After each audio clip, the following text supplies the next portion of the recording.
Kembali lagi menerusi Zon Seram Sejuk.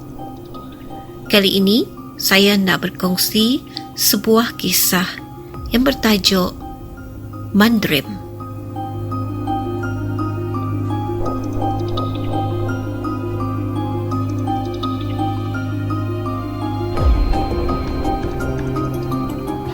Melakukan kerja mencuci dan menyapu di luar rumah lewat petang itu membuatkan aku sangat letih. Selesai mencuci koridor belakang rumah, aku duduk merehatkan diri seketika di bangku kayu yang terletak di belakang rumah sambil menikmati tiupan angin sepoi-sepoi bahasa. Aku masih ingat lagi ketika itu, umur aku baru berusia 14 tahun. Ketika itu, aku sedang cuti awal penggal persekolahan. Menjelang maghrib, aku masih juga kekal duduk di situ, hanyut dalam kedamaian dengan ditemani hembusan angin pada senja hari. Tiba-tiba, aku terlihat ada sesuatu yang pelik di atas papan pemijak antara koridor belakang rumahku yang menyambungkan stor yang letaknya di hujung rumah. Nak tahu apa yang ku nampak?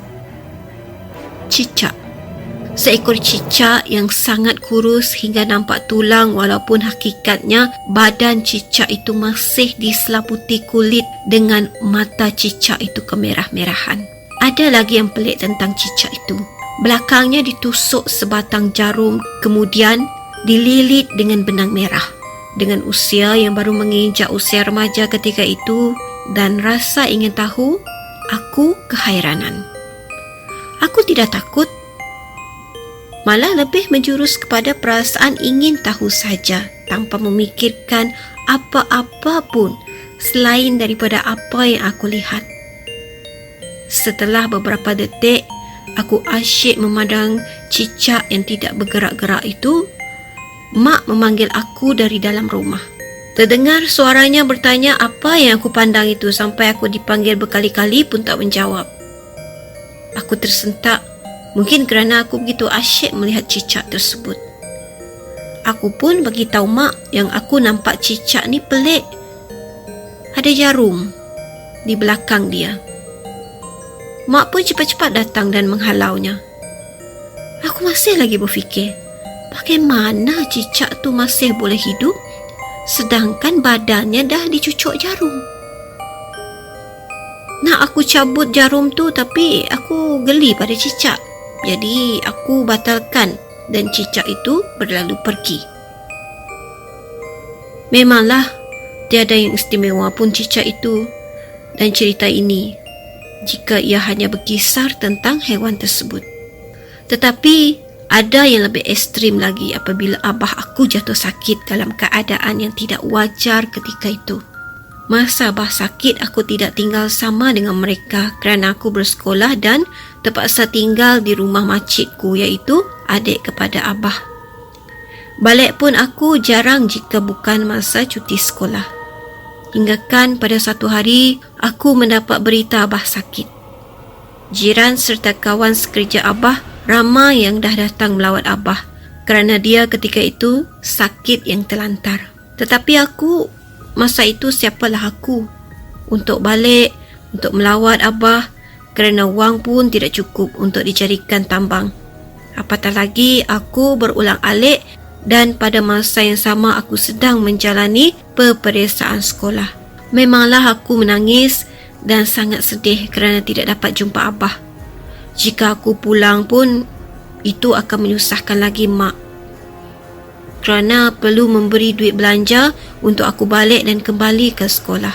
Jadi, aku memutuskan untuk tidak mahu menyusahkan mereka dan berdoa semoga abah aku diberikan kesembuhan.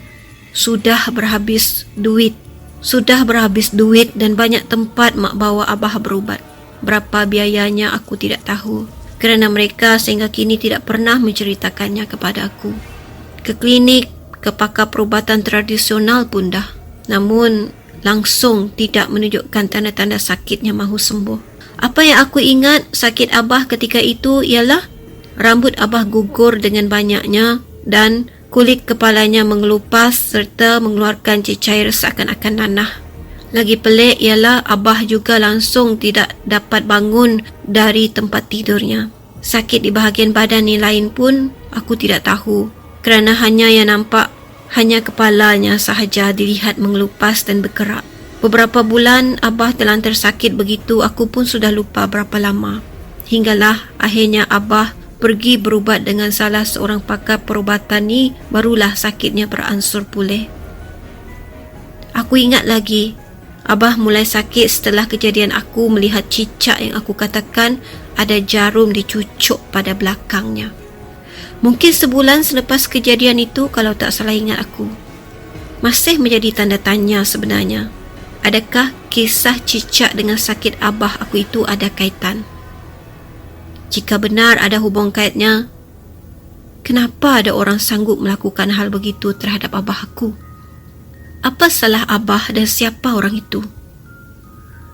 Sekarang aku sedar dalam keluarga kami, hanya aku menyedari ada sesuatu yang pelik tentang cicak itu. Mak tidak berfikir apa-apa pun hingga kini dan beliau cuma anggap kejadian itu biasa-biasa saja. Bagiku, itu bukan biasa-biasa kerana akhirnya setelah kejadian tersebut Abah jatuh sakit. Hingga kini aku menyesal tak sudah kerana melepaskan cicak itu pergi. Apakah itu benar-benar cicak? Adakah hanya wujud cicak? Aku tidak tahu. Kalau aku tahu ketika itu kejadian yang teruk sedemikian akan berlaku, memang aku tepis rasa geliku pada cicak tersebut. Aku sanggup cabut jarum dan bunuh terus cicak itu.